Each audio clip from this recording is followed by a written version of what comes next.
अगर जिंदगी में कुछ बड़ा करना है तो छोटी सोच वालों के बारे में सोचना छोड़ दो।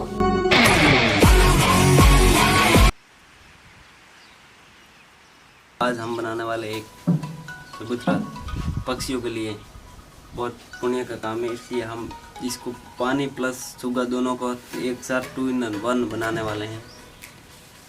तो किस प्रकार से बनाई, मैंने इस प्रकार से इस लाइनिंग कर दी है, ऐसे इस प्रकार से इसको कट करूँगा और बाद में बनाऊँगा, मतलब दाना भी साथ में और पानी भी साथ में, बहुत अच्छा बनेगा। तो आप इस वीडियो को आखिर तक देखते रहिए, शुरू से अंत तक इस वीडियो को ज़रूर देखें, बहुत मज़ा आने वाला है। स्क्रिप्ट मत कीजिएगा, ऐसे ही सपोर्ट बनाए रखें। तो चलिए शुरू करते हैं।